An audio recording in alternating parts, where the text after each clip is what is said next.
an official meeting.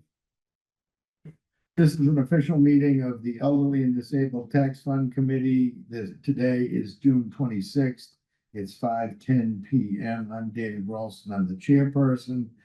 We are recording this meeting. If anyone else is recording this meeting, please inform me as the chairperson that you are in fact recording this meeting as well. This is an open meeting, and we are going to first consider the minutes, which just got distributed. Is that right? I sent those to you. Okay. Yeah. And I haven't had a chance to look at this. And I haven't seen them in either.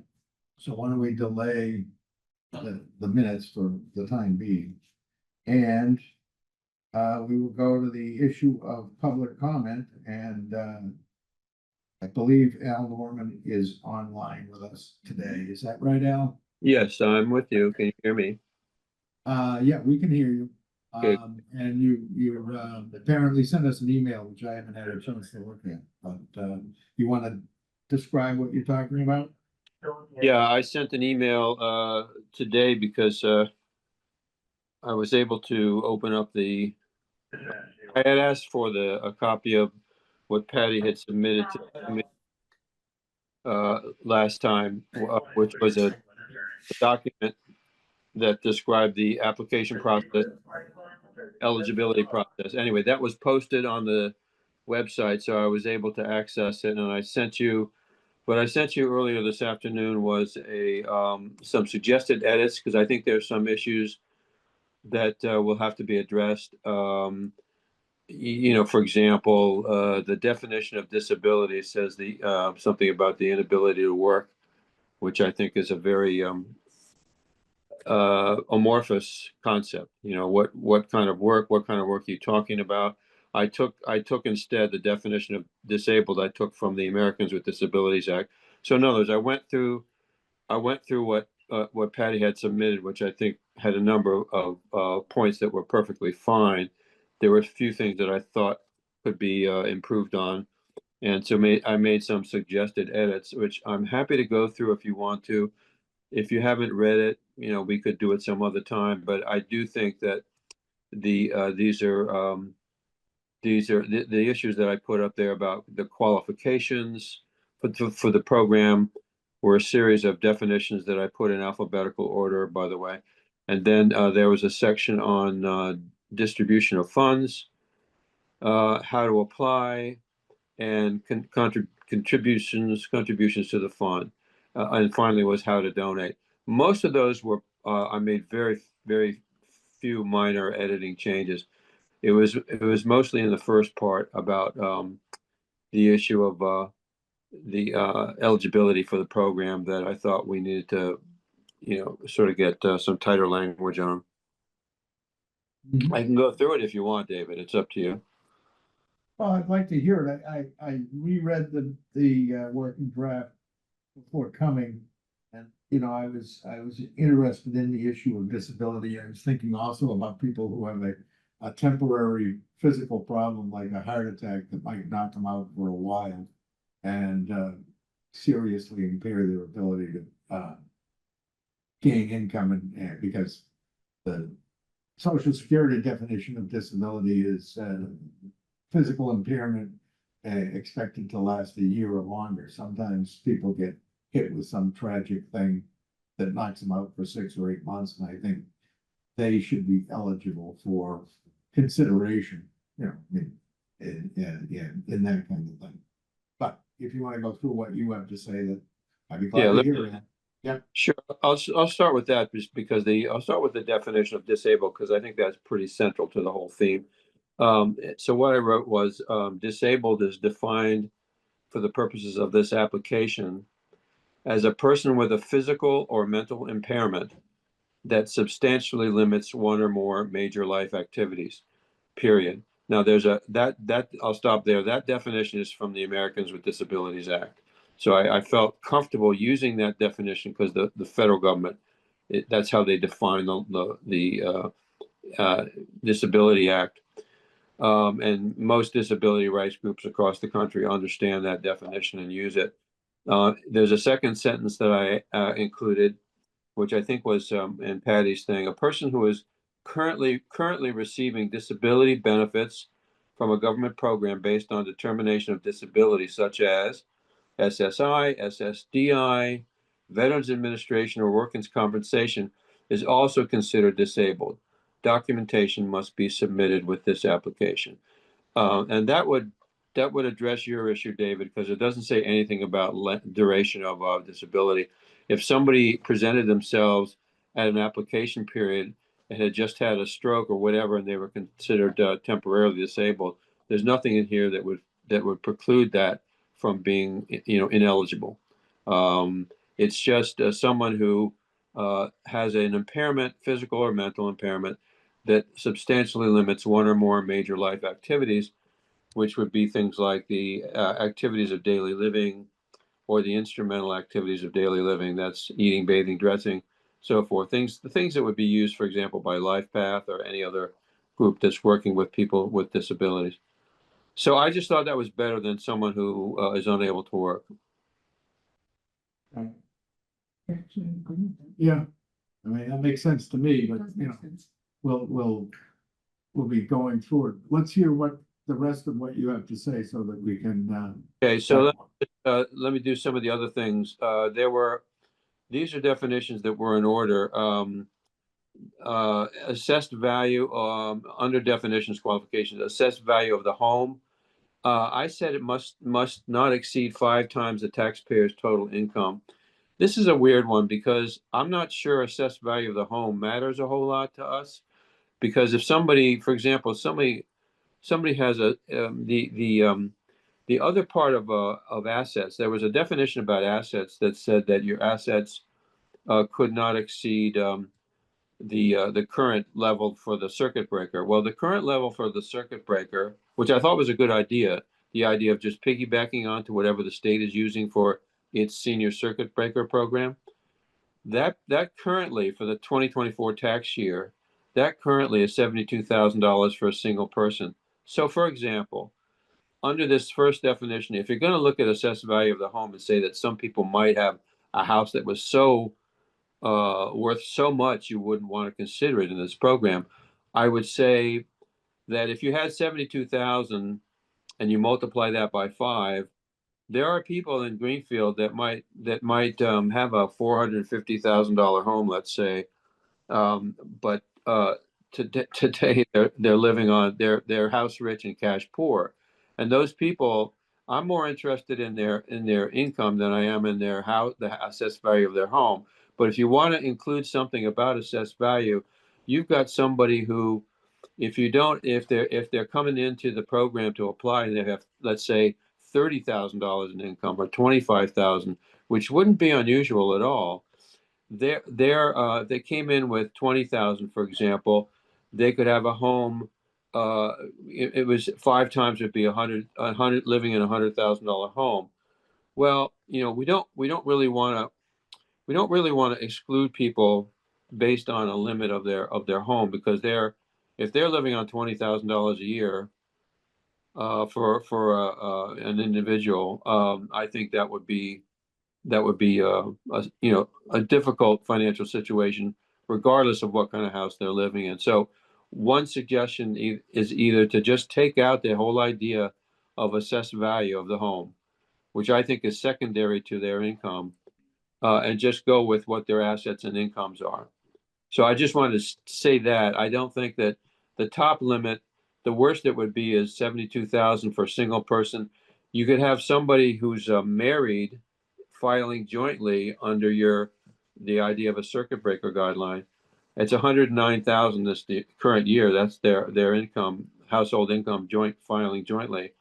So that would be a house that would be worth about whatever, $527,000.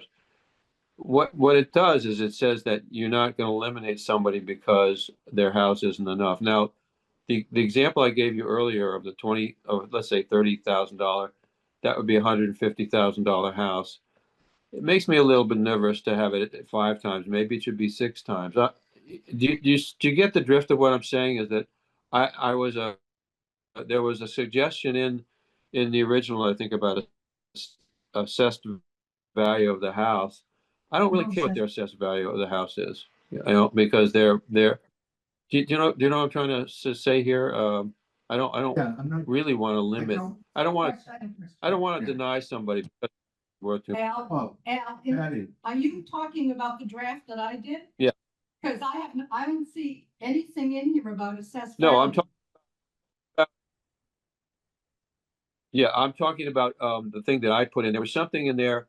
There was something in there about a home value, Patty. I don't remember because I'm only looking at the edits I made. There was something in there about assessed value, or home value. I have nothing in here that's about assessed value. Home value. Was there something in there about home valuation? No. Okay. I'm gonna interrupt because what was put out there on the calendar was actually something Jim Geisman drew up. That was not Patty's draft. Oh, well, I'm sorry. Then I'm working off the wrong document. I don't know why that was put up then. Forget that. Well, forget the comment about assessed value, Patty. I was working off that document because I assumed that's what you had. All I wanted to see online was what had been seen by the members at the last meeting. So if that's that, I still haven't seen your document, Patty. Remember, I was supposed to get it as a public records request?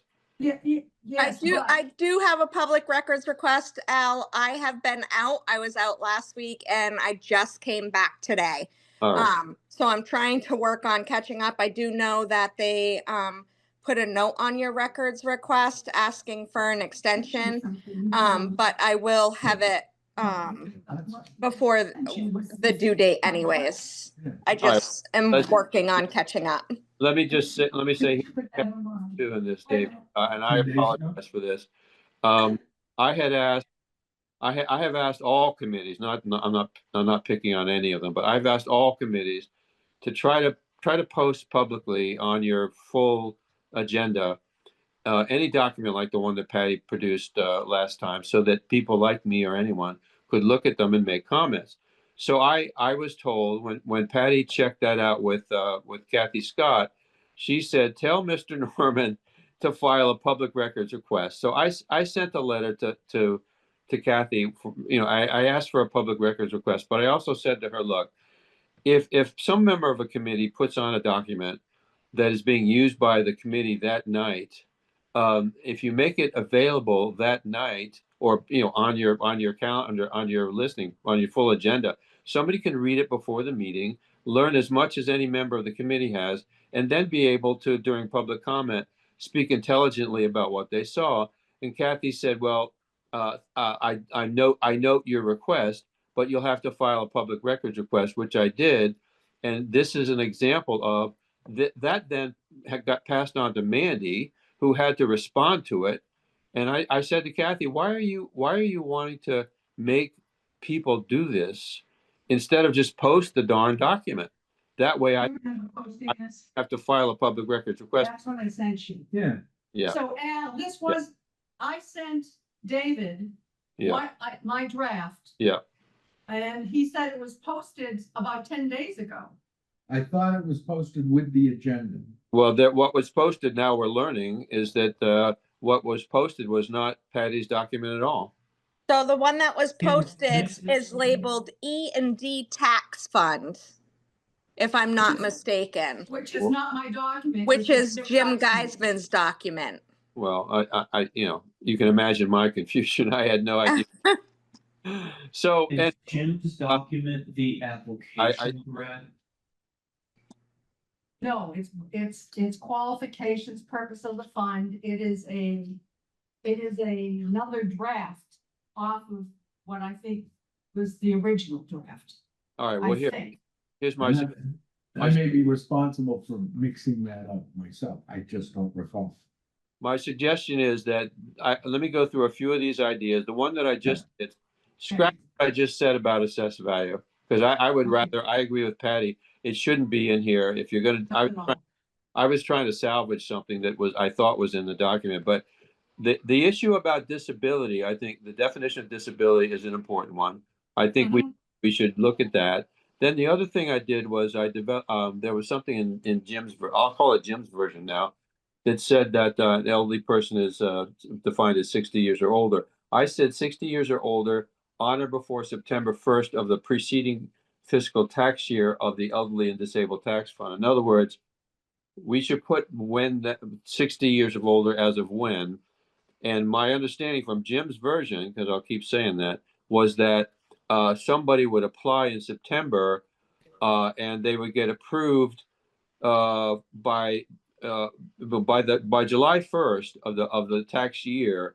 The person who applied in September would be approved, and they would get into the program for that year, that for the fiscal year that started July 1st. In other words, you would apply well in advance of the fiscal year. Now, again, I'm just using his version, so I don't know what you all think about that. But I just, for elderly, I went with the 60 or older, but I put a date 60 years or older by when. We have to clarify that. Well, isn't that, wouldn't we just say 60 years older at the time of the application? You can do that. Yeah, But and, to define when. Yeah. Yeah, that's I fine. mean, we're gonna define an application window. Yeah, the application window is, I think what you just said is fine. That 60 on the date they apply, and then have an application window there, which I thought was later on in his memo was September 1st. But Yeah, let's see. He had something in there about the property tax had to be a certain amount or owed, or like I forget what he had. Greater than 15% of household income is what Yeah, he that was wants. his version, right? So I Yeah. say greater than 5% because 15% of somebody's total income, the property tax, again, you get into that issue of how much how much their property tax is that they owe. What the level of property tax is at somebody, let's say at 72,000. The total income, we're Jim was using the circuit breaker, which I think is a good idea. But if you use the circuit breaker this year for 2024 tax year, the starting it goes up to 72,000. So 72,000 times 15% of 72,000 would be a real estate tax that actually is not that high. So you would have a lot of people disqualified because of their total income. So I didn't particularly think that was workable. So I lowered it to 5%. Because let me just give you an example. $72,000 for a qualifying individual times let's see, 0.15. Their property tax could be up to 10,800 with 15%. That makes me a little bit nervous because that's a high property tax. You know what I'm saying? Is if somebody has the income eligibility that Jim was suggesting of 72,000 based on, that's the maximum based on the circuit breaker, 15% of that would mean that their real estate property would have to be no higher than 10,800. I'm sorry, their tax bill would be no higher than 15% of their total income at 10,800. That's the tax bill. I don't know. under that formula, the 15% is a lower Yeah, it's benchmark. a benchmark. Yeah, is a lower benchmark, so they'd actually have to have a tax bill of over $10,000, which would be rare. It is weird. That's what I'm saying. Yeah. Yeah, so that you're saying that Their tax the bill would lower have, benchmark should be 5%. yeah, because they're over 15% would be, it would have to be over greater than 10,800, which would not happen. Most people would not be at 10,800.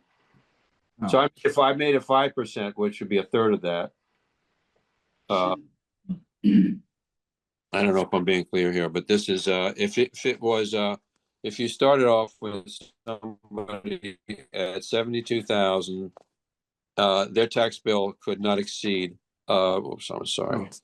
Would have to exceed. Yeah. Would have to exceed. Backwards. Would have to exceed. Because the way he set it up was the 15% means that the tax bill has to exceed more than 15% of their income.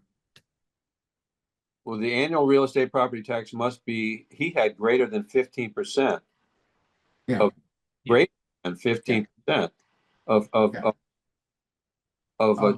Of their disposable, on their net income. Which. we'll get to that. We'll get to that in a minute, but So let me just ask this question. It seems to, this is my concern on all this, is that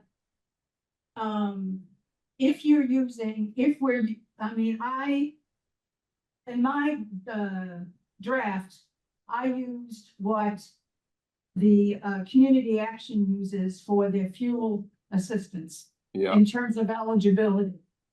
Number one. Number two, I also have language in there that talks about people who have the greatest gap between what is owed and a household income mm-hmm, should be prioritized. Because I want to make sure that people with low income who are in arrears in their taxes get some kind of priority treatment in this. Because I think that one of the slippery slopes here is that we have to make sure we're dealing with a situation where it's not where people just don't decide not to pay their taxes, actually can't pay their taxes. I think Right. that's extremely important. you know what, Patty, I agree with, I agree with everything you just said. So here's my suggestion.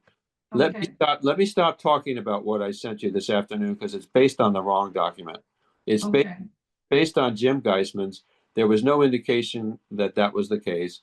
So I've wasted my time, and now I'm wasting your time. So I don't want to continue with this.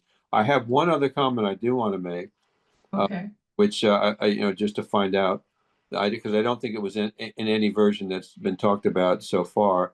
One of the priorities I wanted to suggest for this program, for the applicants, is that someone, let me just get to it. Let's see. The Greenfield tax, I called it tax title. Greenfield property owners who are in tax title status due to tax arrears as of the date of their application, and who otherwise meet the eligibility guidelines above shall be considered a priority status for financial assistance by the Elderly and Disabled Tax Fund. That would mean, for example, Mandy, I have no idea how many people are in tax title. Do you have any thought about what that number might be today? Yeah, it's right around 47. Okay. So what I'm saying is that this program is a great opportunity to address another problem that we have in the city that none of us wants to encourage, which is people ending up in tax title and then going on to foreclosure and auction. So if we have 47 people that are in tax title now, I'd like to see those people be made like Patty said, another top priority. Not only would be the gap between how much they owed and how much income they had, but would also be whether they were in tax title and how probably how much in tax title, because we probably would be able to, with a fund like this, be more useful to the people who are just getting into tax title. Let's say they owe a few $1,000s versus somebody who owes $40,000, because we're not going to be able to do much for that person. But that's just some suggested thought about another priority in addition to the gap between taxes owed and income, the percentage, whatever, that we'd also have some sort of priority for people in tax title. Because I don't want to see anybody lose their home in Greenfield. Patty, So Al, you're saying that is a priority, plus they meet all the other criteria? Yes. Mhm. Okay. Oh yeah, no, they have to meet, age, income, all the other criteria. Yep. Okay, I just want clarity. Yeah, and I'm fine. By the way, I'm fine with the community action guideline instead of the senior circuit breaker, Okay. because that way we don't have to do income checks on these people. They can say they qualified for senior community action. Okay. all right, any other comments, Al? I don't I think that because this is the wrong document that I was working off, I may be responsible for that. I am I not. don't, I'm not blaming anybody. I'm just saying that's what it, It certainly wasn't intentional, Al. in the future, I think it's important to get these things, up online so that people can comment and have them not be Yeah. public records requests. So does it make sense to expedite this to me? I can just send this to Al. Mandy, what, because now he's done the request, is it kosher for me to just send this to Al or what's? Well, I have to fulfill the request, so I'm actually walking over to the scanner right now. I'm gonna scan it to my email and upload it, so he'll have it shortly.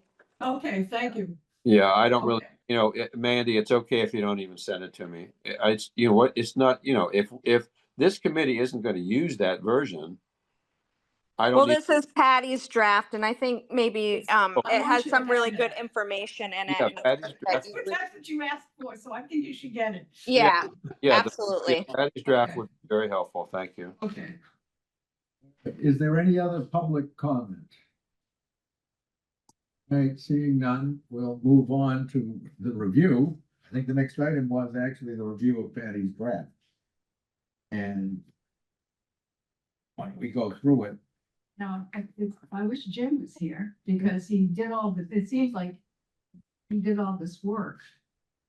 And, he's not here to talk about it.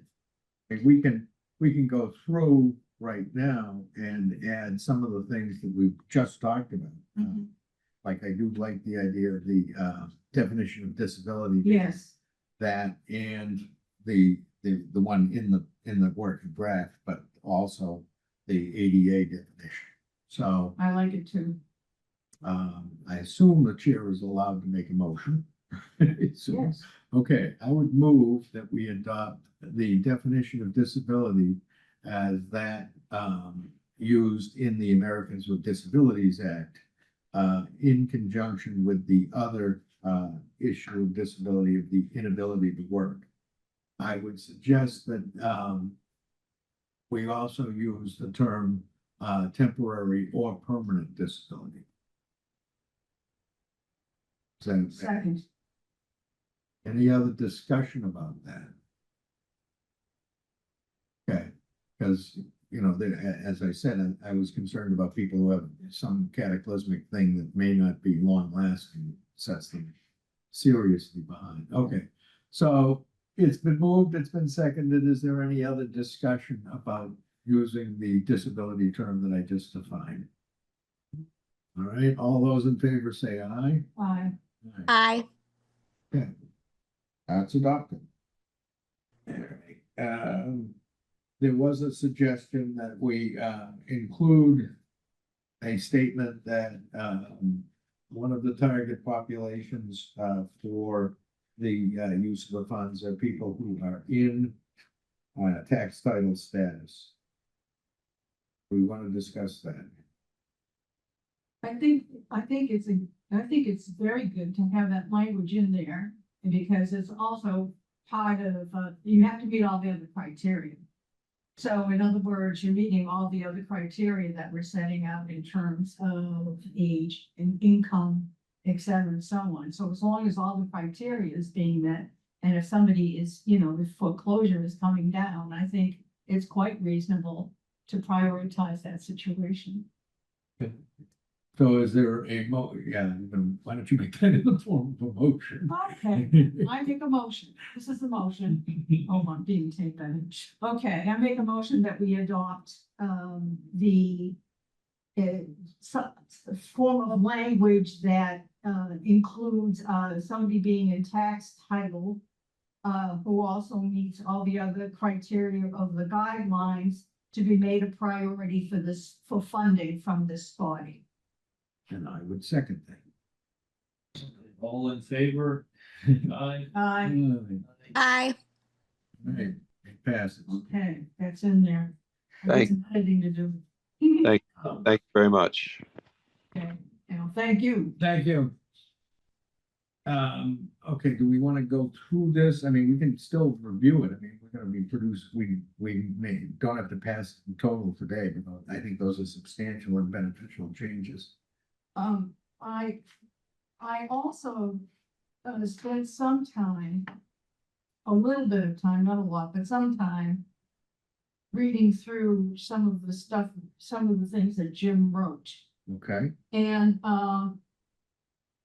the language that he has under qualifications, let's see if I, on the first page of his, he talks, an applicant must be the titled owner of the property or hold a life estate in the property. If the home is held by a trust, applicant must be a trustee and a 50% beneficiary of the trust. Trust documentation must be submitted for the application. These conditions apply to both elderly and or disabled applicants. And applicants must have lived in Greenfield and paid real estate taxes on a primary domicile for 5 or more sequential years immediately preceding the date of the application. I think that's good language. The 5-year requirement. Okay. So I make a motion to adopt that language into the continuing draft. all right. And that would replace the language that I wrote on residency. What was the language you? I wrote, the applicant must have owned and occupied the property as their primary domicile as of such and such a date. It doesn't have the 5-year requirement in it. The applicant must be the titled owner of the property or hold a life estate in the property. If title is held by a trust, the applicant must be named trustee and hold a beneficial interest in the trust in order to qualify, and trust documents must be submitted. This says, adds in the 5-year requirement of residency, and also you need to be a 50% beneficiary of the trust. Now, the only question about that I would have is if it's a group ownership. Because that gets messy to me. I don't know. If somebody, 2 people live in a house, they each own half. That's my situation. We each own Yeah. 50% of the property. Yeah. So then one of us could apply, or both of us could apply for the program. If it's a group owned house, does it, and I guess this is a trust situation, and I know nothing about trust, you're the lawyer. I guess I just think 50% makes sense to me. I don't know. Okay. First question is the 5-year requirement. Read Jim's language again, because I thought it said and have paid taxes for 5 years. Must have lived in Greenfield and paid real estate taxes on a primary domicile for 5 or more sequential years immediately preceding the date of the application. Why do we want a length of residency requirement? For 1, and 2, I'm open, I'm not saying I'm opposed to it, I'm just saying, and 2, does that mean that they have to be current in their current taxes? The way it's written. You follow what I'm saying? Yeah, that would be a problem. Because, I mean, we. Oh, yeah, because if they're having trouble. Yeah. That's why That's why they come in. me. So, And obviously, if someone's in tax title, they haven't been paying their taxes, and we right. just, Right. we, Yeah, so, exactly. so that verbiage would need to be taken out. yeah, that's 2 separate questions. Do we want a Correct. 5-year The residency? paid needs to come out. Yeah. And have owed taxes or been in a taxable, Or applicants must have lived in Greenfield in a primary domicile for 5 or more sequential years. in which they had an ownership in. And it's in, yes. Yeah, okay. So let's talk about the issue of a 5-year residency. I'm not opposed to it. Anybody else have any ideas? I mean, why do we think that's a better thing than if somebody came to us who'd been here for 3 years and, you know? I mean, that's what we're deciding. Hmm. I mean, is there a value in the residency requirement? Oh, it's kind of, feels like somebody is some roots to Yeah. some degree. Yeah. I don't know. And I don't know, I think there's a lot of long-term folks who could use this help. Well, that's my impression. That's, you know, that's where I think this is headed. Yeah, I'm viewing, you know, house rich tax poor, money poor elderly people Mhm. is where I think this is going. That's. It feels kind of weird to be saying, hey, someone who's new, you shouldn't get this, but I think rather than thinking of it in that way, it's more about prioritizing community members who have had links to the community, have them, And and saving their housing. Yeah, and people, I mean, a lot of folks have been here for a long time, they've been paying taxes for a long time, then all of a sudden you retire, you're on fixed income and oops. Yeah. You're in, all of a sudden, you have a few things happen to the house that you have to deal with and Yeah. you're short money. So Wahab, are you catching these motions and you know, yeah, I'm running. okay. Okay, so the motion. So we're adding much of what Jim said. To to your draft. Except the paying taxes Right, for the past 5 years, so why don't we read what that would be? okay, let me read the whole thing. An applicant must be the titled owner of the property or hold a life estate in the property.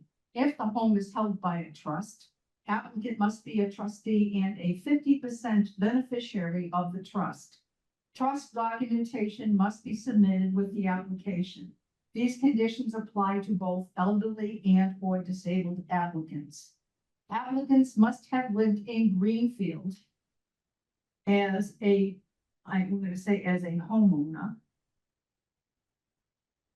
As a homeowner in a primary domicile for 5 or more sequential years immediately preceding the date of the application. Okay, So just delete the portion that says they have to be paying taxes. Yeah, and put as a homeowner in a primary domicile. that assumes that they're tax liable. Yes, I yes, don't know any homeowners that don't no, aren't liable for taxes. right. All right, so have you got that, Wahab? So add as a homeowner. And delete. Do you have the document, Jim's document? I have it up here, yes. So. So the motion is that that be added to. Are we clear enough on what the motion is? So that we can. Motion is that we add that language to your working draft. Yes. Is there a second? Second. Is there any further discussion? All right, all those in favor say aye. Aye. Aye. Opposed? Okay, it passes unanimously. Okay. Now, was there more to your working draft that we need?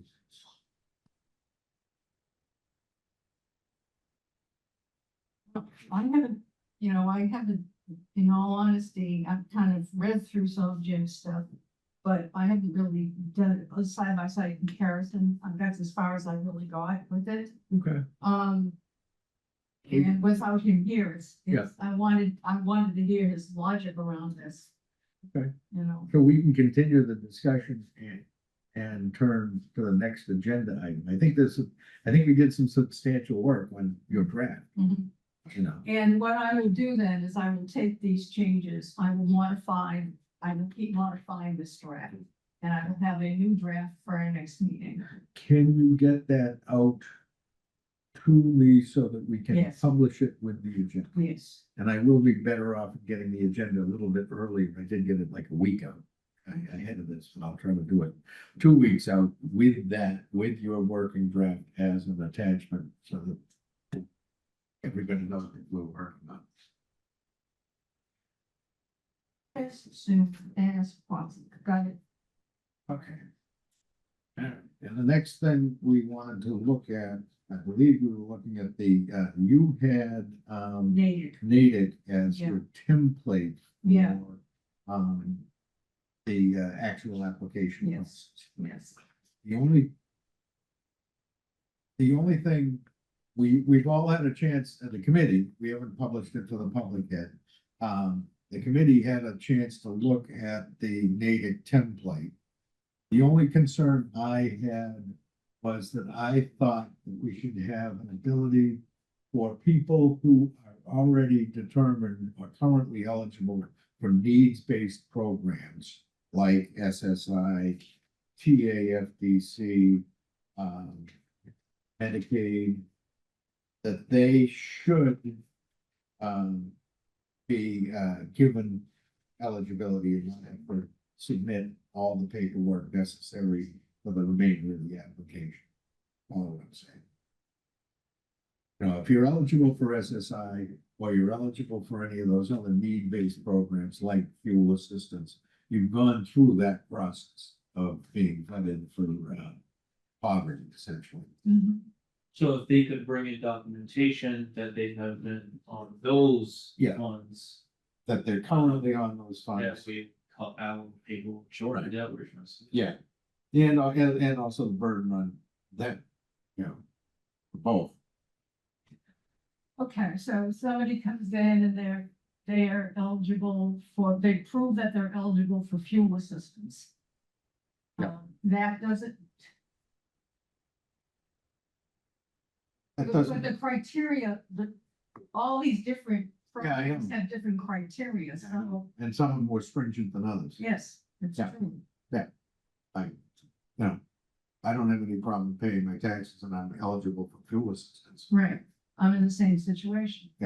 And so do we make it the truly needs-based ones like SSI where you can't have more than $2,000 and you can't have or AFDC or Medicaid?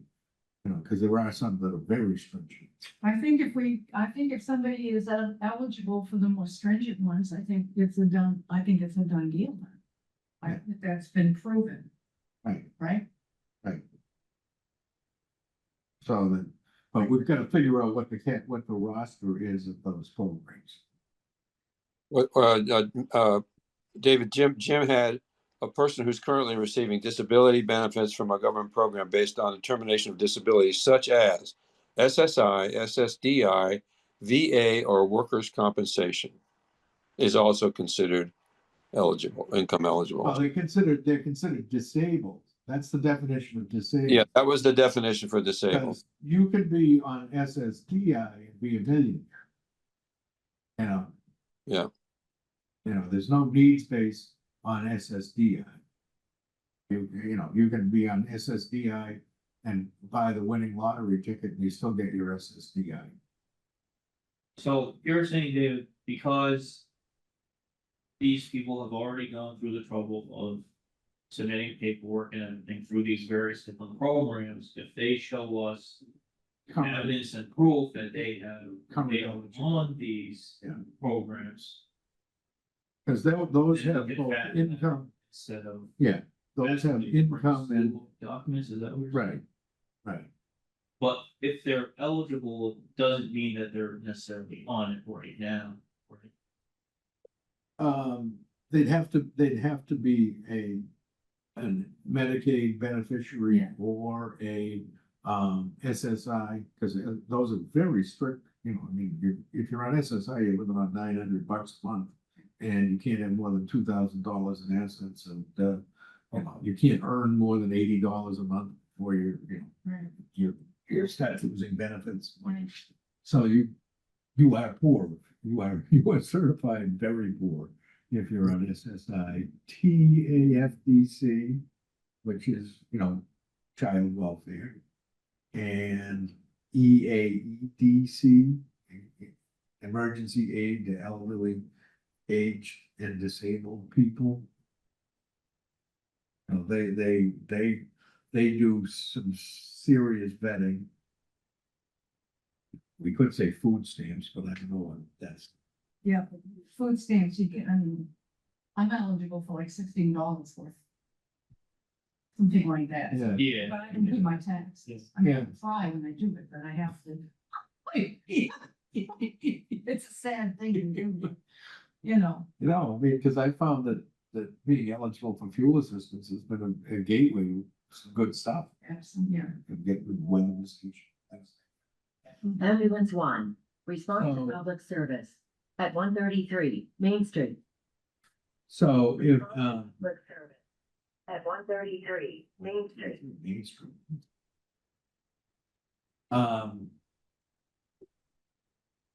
Okay, so. Do we proceed with this tonight, that we try to say that if you're eligible for a needs and asset based. I think we have to listen. Yeah. I think we have to be very. We gotta be specific about which ones. Okay. Okay, an applicant. Okay, so it would read an applicant who is already qualified for SSI, Medicaid. Medicaid, AFDC, AFDC, or no, I think it's TAFDC. TV. Yeah, transition, because it had to be transitional, couldn't be permanent, remember? Oh, They changed the name so that they can, So SSI, TAFDC, SSI, TAFDC, EAEDC, which is Emergency Aid for Elderly, Aged and Disabled. That's general relief. okay. That's where you get $300 a month, $330 a month. Or used to be, maybe more now. Okay. What other poverty programs are there? David, what about Mass Health Common Health? Is that too liberal? That's Medicaid. Yeah, That's- isn't that, Mass Health Medicaid is Med. Mass Health Commonwealth allows you to have, they don't check assets, they only check income.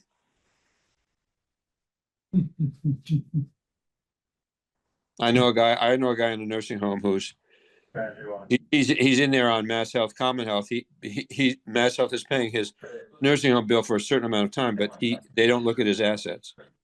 yeah, but they're gonna try to they'll end up with a lien against them or something. Really? They don't look at his assets at all? They don't look at his assets at all, but there is a limit on how long you can stay in a nursing facility under that program, but Yeah, it's 6 months. yeah. And then they do look at your assets and make you sell everything, and then they take all your income except $72.80 Right. Personal needs amount, for yeah. personal needs. Well, maybe just stick with Mass Health. Yeah, Mass Health. Anything else? Any other needs-based program we're missing? There aren't that many. No. I mean, we've covered basic welfare, SSI, Medicaid. Yeah. I think those are the ones that are the most deep, the Yeah. deepest ones. I have to step out for a second. What did you say about SNAP? Did you decide to use that or not use it? We decided not to Not to. use it. Okay, all right. Okay, so I mean, I think, and obviously they would have to document that they're on these. Yeah. And then I think, yeah, then, And, then there can still be an explanation as to, why, some explanation as to why they are in need of tax relief. Mhm. But- if I can. We make a motion to add that if an applicant who is on, certain relief programs such as SSI, TAFDC, AEDC, and Mass Health, Medicaid. Medicaid.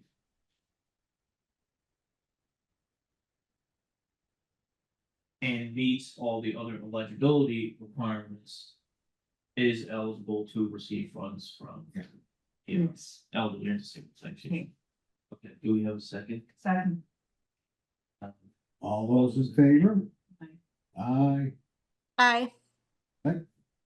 Motion passes. Hmm.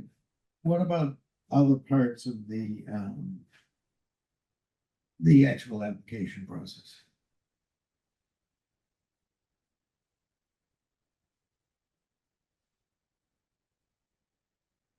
Did you want to look at the section on household income, Oh, yeah. which I changed to total income? The household income I thought was a strange term, but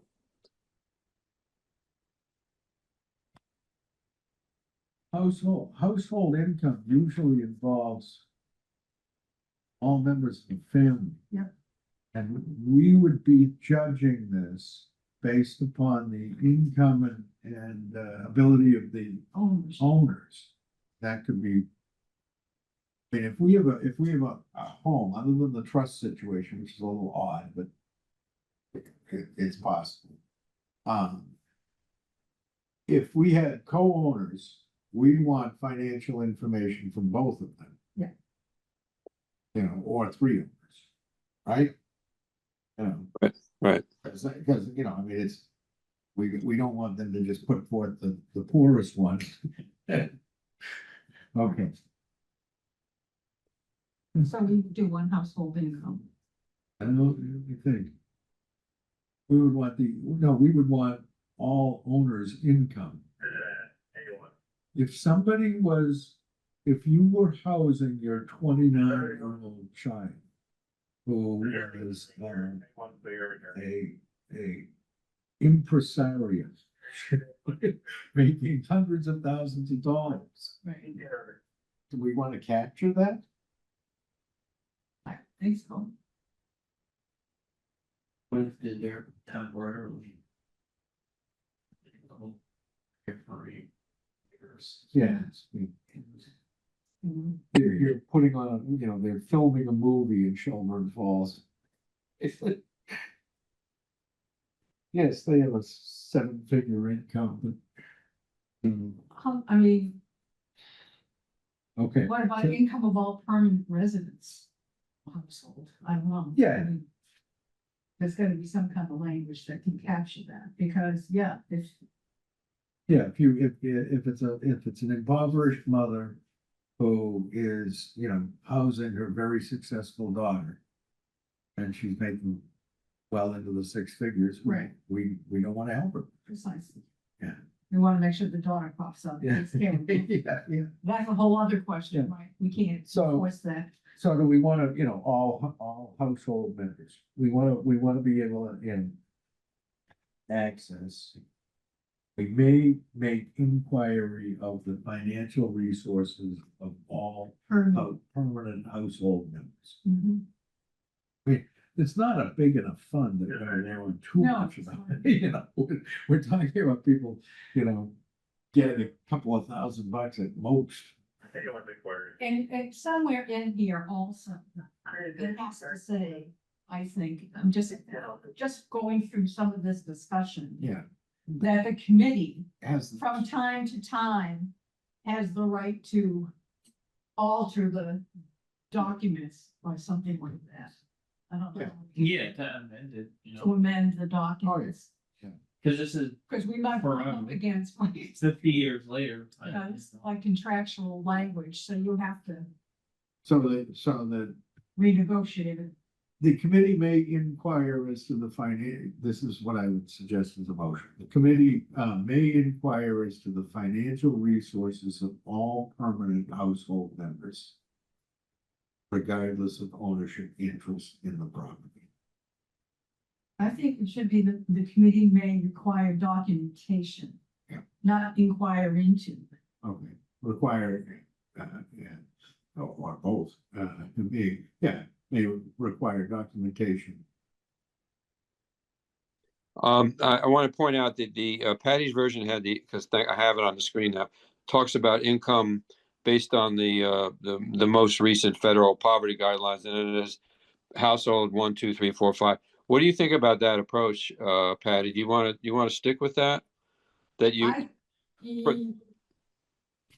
well, that's what I basically stole from, community action. yeah, That's their guidelines for fuel assistance. And okay, that's from- And I thought those were good guidelines for Greenfield in terms of income, et cetera. I think a lot of the other towns that we read their documents of, the incomes were like luxury compared to what we have here, yeah. you know, and I thought that those were good, those were ceilings. Yeah. You know, and starts with 46.9 for, you know, somebody, one person. Right. That's a ceiling. I think that created I think a good amount of wiggle room for people. And was based in the real world, I thought. So, what I'm asking is, do you want to have this approach of having the person declare the number of people in the household and then look at the income level for that? Like if it's a two-family, you know, let's say two elderly people, $63,000. Yeah. That's what I was thinking. Yeah, I think. And they have to, you know, they will declare the nature of their household.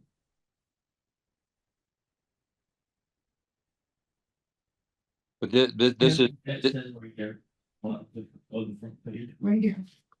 this is how someone declares their income, defined by the, well, you put in there, I think, Patty, you put in there 300% of the 2025 federal poverty guidelines.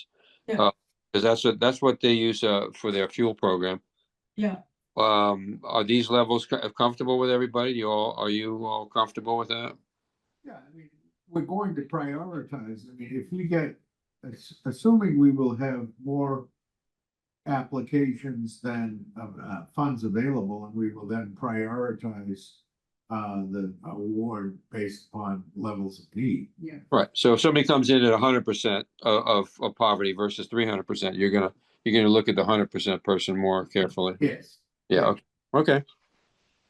Yeah, that's my intention. Is that reflected in our guideline and our policy? Well,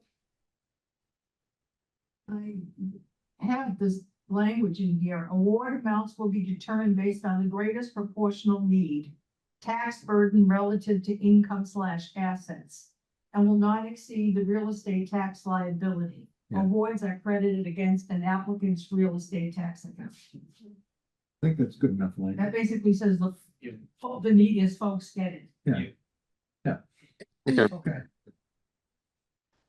Yeah. I mean, we could just write down the neediest folks get it. I don't think it's gonna be. Awards will be based upon levels of need. Yeah. How about that? Just adding that language. The other thing I'm just noticing is that Patty's version talks about people 62 years of age or older. Oh, as opposed to We can 60. do 60. I don't have any major arguments around that. What do people think? 60 is fine. 60 is fine.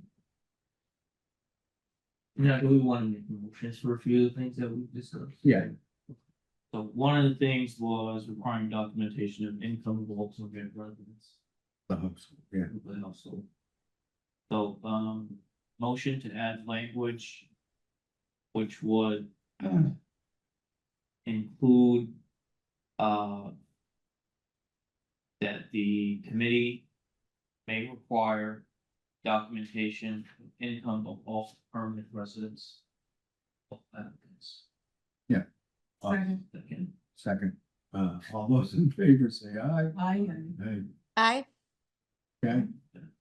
And then the other one was changing her draft to reflect 60 as opposed to 62 for the definition of elderly. Okay, motion to change, age of 62 was 60 as definition of elderly. Second. All those in favor say aye. Aye. Aye. Aye. Okay. Passes, okay.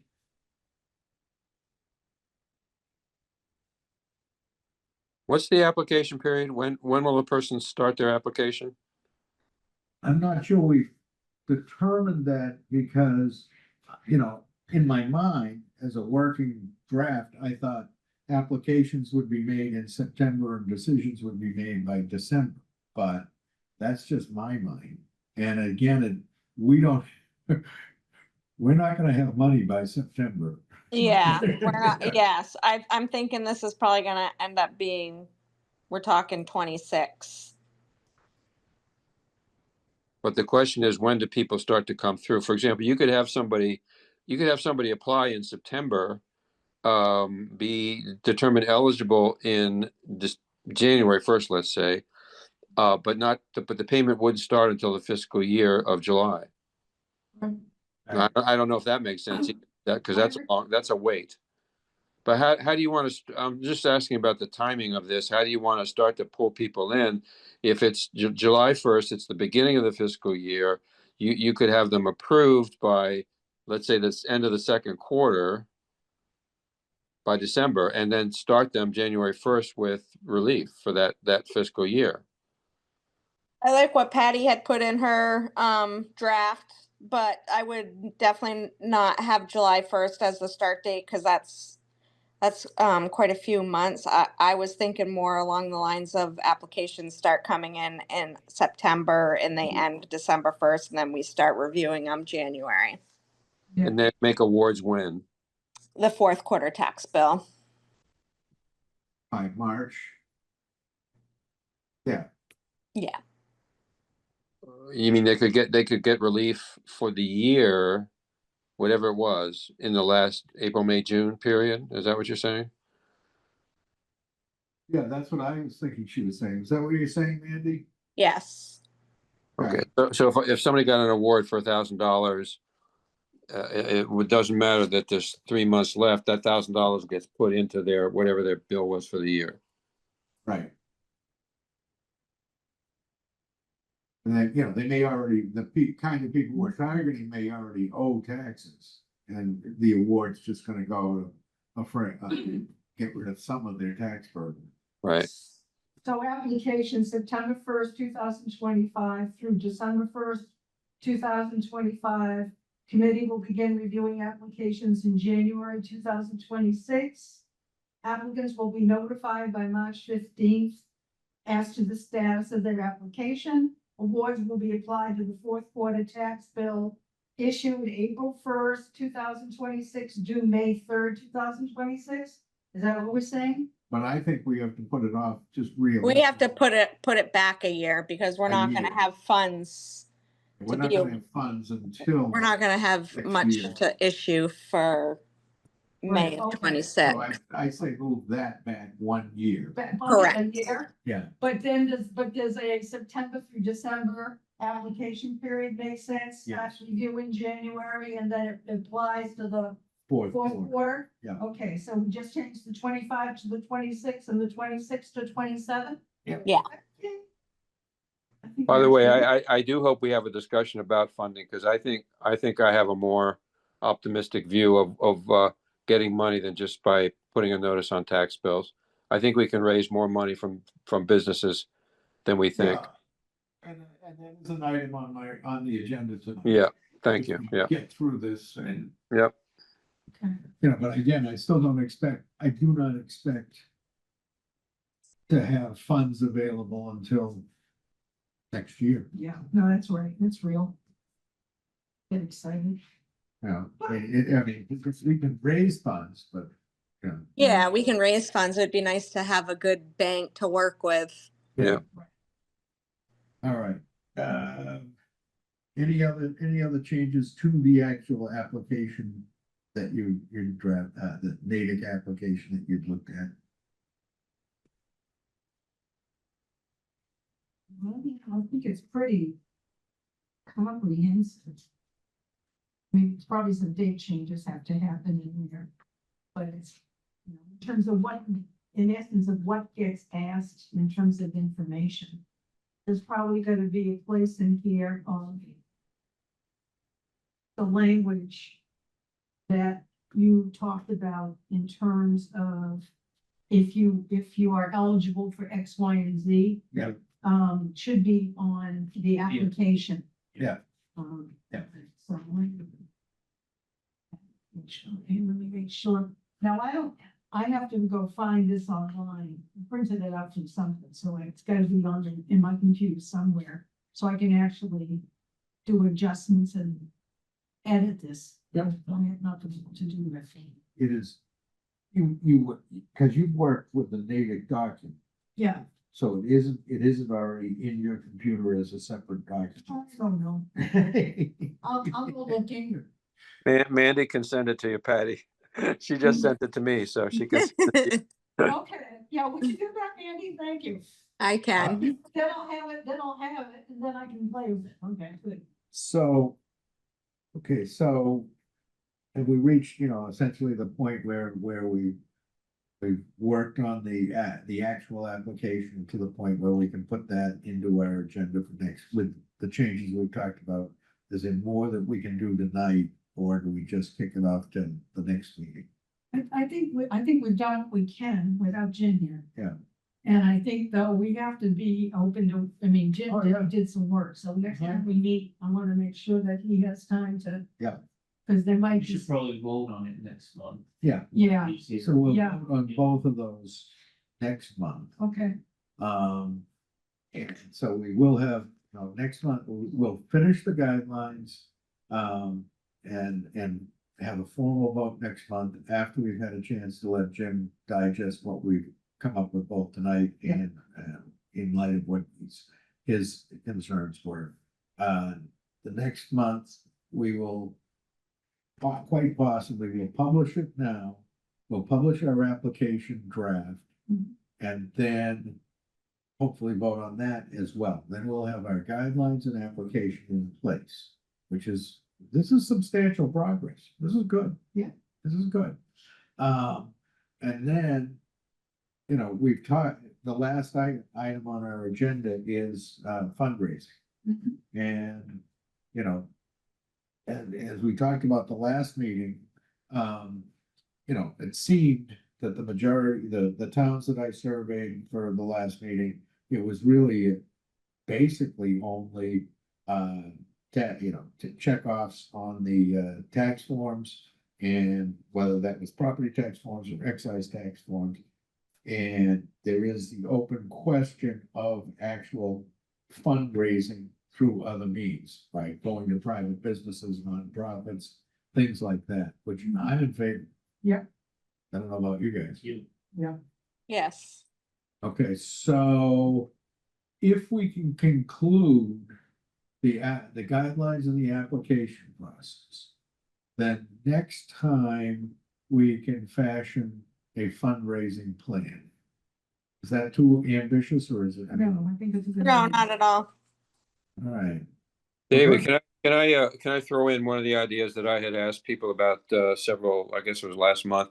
I want you all to think about, if you can, I've been doing a lot of talking with people about the Community Preservation Act. Mhm. And I've talked to several people on the Community Preservation Act board. I've talked to Becky George, Wisty Rohrbacher. There was some initial concern that, well, I don't think we can do that. But then when we talked it through, they realized that it was not that different from an award they just gave to the Greenfield Housing Authority to pay first and last month's rent for people who are struggling to maintain their homes, their apartments rather, people who would become unhoused if they couldn't afford that. So in other words, it was a direct grant to consumers. The research I've done shows that there's an option called community support under the CPA that would be perfect for this, and it would involve a preliminary application by this committee. It's 1 page long. I'm happy to help with that. It's a very simple application, but I'm excited by it because I think if we could get CPA support, the other place we possibly could look is community development block grant money, because the city is now in a few days is going to be having a hearing on providing rental facilities for people who are becoming unhoused, who, have furniture, et cetera, that they need to store. So they want storage, cabinets for these people to pay for them through the Center for Self-Reliance. In other words, it's another example of a direct payout. This is to a vendor in this case, but a direct payout to help people with some of their expenses that they can't handle. This project could also, I think, qualify for both of those pots of money, and I think be attractive in terms of preventing foreclosure, helping people stay in their homes, and all of that money, 100% of it goes into the treasury, for the city. It's a transfer to the treasury via the member, the consumer, the taxpayer, but it's directly goes into Mandy's shop. So to me, it's like there's two winners: the people who get the benefit from the grant, but the town gets more receivables. So the Community Preservation Act, I'd like to put that on the agenda for July, because the applications are due in I think it's September. September, yeah. But it is, if you take a look at it, it's one page. I mean, it's really a very simple narrative, and then you go in and defend it. And some of the people that I were talking to, they didn't know who you were. They didn't know who the tax committee was. They didn't realize it was a public body of the city. These are things that as people get to learn more about it, they become more comfortable with it. And I thought this is the time to apply, not next year. This is a good time to get in and say, we want to be considered among. I mean, if they can pay for pickleball courts, they can certainly pay for things like this. And it is a category support, it's called, and I think we could make a good case that this is good for the city and good for its low income homeowner population. So I want to definitely put that on the agenda for your July meeting, and so we can get something in quickly. And also, I want to mention the idea of a Friends Committee, which I brought up earlier, at the last meeting. Friends of the Elderly and Disabled Tax Fund. It would not be like the Friends of the Library, where they collect their own money. This would be some volunteers who would go out to the local business community, to the business associations, to the individual businesses, and say, would you make a contribution to build up? We want to build up some equity here in this fund, so we can do some serious work here to keep people out of land court, etc. I think it would be a popular thing, and I think that these friends would work with your material, whatever you would come up with for documents. And we wouldn't just do it through a tax bill notice. We would actually have people going out to some of the, the civic or fraternal organizations, the civic groups, and community, businesses, and asking them, particularly the big ones, because we've got some ones that are taking some nice money out of this community, that ask them to pay a little bit more into the fund to help people. So I'd like to put both of those on the agenda, if I can, for your July meeting. And I've been thinking about both of those ideas for over a year. So excuse me for being aggressive, but these are things that before we even filed for this, I was thinking, let's do a really exciting fund drive program that raises more than 10,000 a year. Let's really get into it. And I think we could find some good people that would volunteer to do that for the committee. I have a question. Sure. Go ahead. So I agree with everything you say, Al. I have a question though. Yeah. Legally, and I don't know, this is a serious question, I have no idea. The community, the CPA, whatever it is, Community Preservation Group, can they grant money? Because it is a town commission, correct?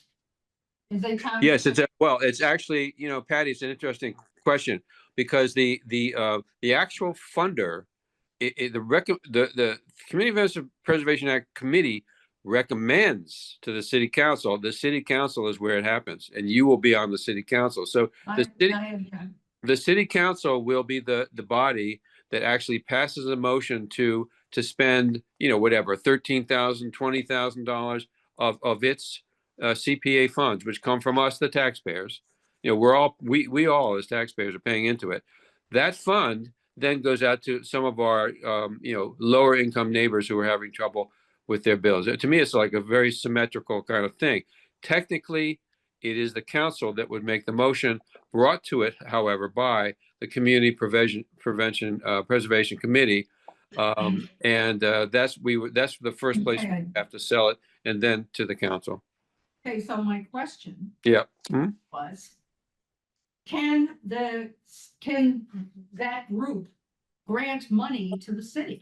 Can a city group grant money to the city? Because all the other things you mentioned, you know, when they grant money for people to pay their rent, what they grant money for people that, et cetera, that money goes directly to somebody to pay rent. It doesn't go to the city. In this situation, if they grant us money, it will be money that would go directly into the treasury. Yeah. No, actually, actually, well, So is Patty, it- The question I have is, I'm not against doing it. I think we should do it. The question I have is I don't know if that's a legal problem for that committee. I don't know. I think my answer would be is that technically speaking, what we're doing is that we're creating credits to accounts of consumers, which is then credited to their tax bill. And in other words, we're paying their tax bill for them in the same way, that for example, the CDBG people are now talking about taking money and giving it to a storage account. It's in the name of a person, but it technically it ends up in the hands of a storage account, on a 501c3 agency, Center for Self-Reliance, I think they're called. But I would say that we have this program gives money to specified individuals, grants to individuals.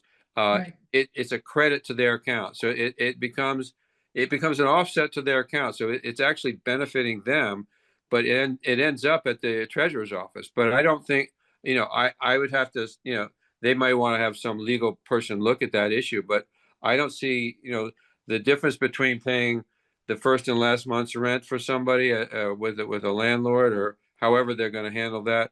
I think that the question is, this is money that was raised by us. It's raised by property taxpayers, and it basically ends up offsetting the accounts. It's a credit to the account.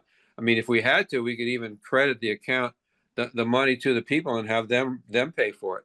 I think if that's what we have to do, there's not a problem there, because that's how, it is benefit. It is an offset of these people's bill, and it is coming from taxpayers who paid into it in addition to their bill. So I would think it'd be great to have that conversation. So one also another thing, at the end beneficiary It's the city. is the citizen, right? But we do have precedents of other departments of which funds go through from the CPA. For example, like the rec department for the construction of pickleball and whatnot, the DPW. Yeah. Yeah. For Mhm. repair of sidewalks. Yeah. And what was the other one? The Greenfield Housing Authority, which I'm not sure is a city, is that like a city department or affiliated with the city?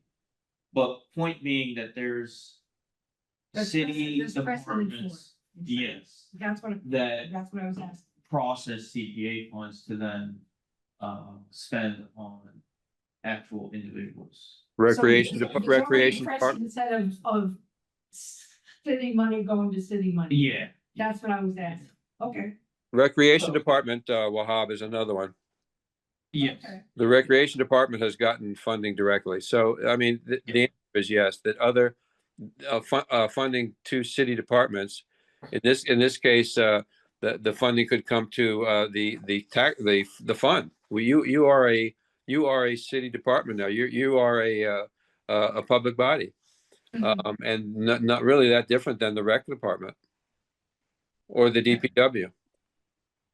And then we determine who it gets credited to. That's what I do. Yeah. Right. Okay. So, It was a legal question. I thought you would have the answer to it, so it sounds like it's a good thing to do. Is the application online now? Yes, you can find it if you go to the Community Preservation Act piece of the website, the city website, you'll find it. I can send it to all of you if you want. It's surprisingly straightforward and simple. That would be great. Yeah, let me just make a note to myself to send that to you so you don't have to look around for it. But I will send that to you by tomorrow. Do we have any idea what amount of money that we might get from a grant like this? I think that's really it changes from year to year, David, because they have some years there's lighter competition, some years there's more. Some people file and then drop out. It's really hard to say, but I think I think asking for something in the range of 20 grand, for example, is not outrageous at all, because it's our people funding our people. It's so local. It's like the most local you can possibly be. We all give out of our pockets, for this CPA tax addition, and then it goes back out to other of our neighbors. So I think I'm just pulling a figure out, but I would think 20,000 is not unreasonable. The committee can raise it or lower it. When they came up with the proposal this year for $18,000 for first and last month's rent, I testified they should double it. They didn't. They ended up giving them 15, I think, or 16. But I like that program a lot because of the nature that it was a direct way of helping individuals be able to avoid being able to be able to pay for their apartment. So I like that one, and there was others. I wasn't real keen on some of the other proposals that they funded, like fixing up the facade of the old courthouse. That's fine, but that can be done by other kinds of fundraising. This business of helping people who are struggling, to me, is more compelling than fixing a facade on a building that probably could have its own fund, GoFundMe project to do that. And they got a fair amount of money this year. So I don't know the answer, David, but I would say I would ask for around 20 if it was just up to me. I would ask them for 20 grand. I would actually agree. Okay. That makes Well, sense. the sense of the committee is that we're all in favor of it. The deadline is September. So yeah, we'll put that as a. If you Yeah, can send it up, we can- I'll get the application to you tomorrow. Okay, you take care of it. I look for- All right. Good. I think that completes our agenda and it completes a lot of time as well. So let me ask one question. So on the fundraising. Yeah. So it probably would make sense to go before the Greenfield Business Association at some point at one of their meetings and do a presentation, yeah? Absolutely. Okay. Yeah. Now, let me ask another question. Does Bay State send a representative to the GBA? Do you know, Al? To the GBA, yes, well, the Bay State Franklin is a member of the GBA. But do they attend the meetings? I You don't know? know. I don't know. Easy to find out. Okay. I mean, Bay State is a perfect example of the kind of entity that should be interested and eager to support something like this. Yes. Individually, either whether they're part of the GBA or not. They're and some of these other doctors' offices, these practices, I think are the healthcare sector is a great place to go. The big stores, the Tractor Supplies, the BJ's, the McDonald's, and some of our local businesses like Beat Fog Nozzle, they have their own foundation. I think we have inroads to those places to ask them for money. Now, Especially as a startup situation. It would be nice to have a substantial amount of funding. Yeah. Yeah. We could then work off of. I used to have a lot of connections in Bay State. I would check to see if they're still there. Can't believe that if you were involved in labor negotiations with Bay State, you didn't want to talk to those people ever. I never sat across the table from the Bay State people, but some of the people that work for Bay State now used to work for Cooley Dickinson, and I did negotiate with Cooley Dickinson, and we actually had pretty civil negotiations, which was a shocking thing at that time. But we got to agreements, we did, and there were some decent people, I won't say good people, the decent people on the other side of the table that would hear this story, would hear this and actually advocate. Good. I mean, there's also, you know, the other thing, there are also some individuals in this community who have the resources personally to make a contribution that would be beyond what normally someone might expect. I was working with an elderly man who wanted to give $1,000 to somebody. He asked me what I thought, and I ended up telling him to give it to one of the social services agencies that's well known in this area. And he ended up giving them $1,000 in his will. I mean, there are people like that if they know, if the vibe out in the community is that this is for needy people and people that we want to keep in their homes and prevent, you know, something untoward happen, I think that can over time can become greater and greater of a fund for local people. Well, it is 6:35. And that's, it's time to, there should be a motion to adjourn. Anybody want to make that? Motion to adjourn. Second, And we will meet again on the 24th of August. Same time, same place, You mean July? July. July, thank you. Yes, 24th of July, 24th, 5 p.m. same back time. Yeah. Good, very, very, thank you. Great, thank you so much. Thank you, Al. Thank you all for letting me speak. I apologize for that mix up at the beginning. I don't know what would happen. Things can happen. Thank Yeah. you, Mindy. All right. Thank you all for your work. Thank you. Yeah. Bye-bye. Bye.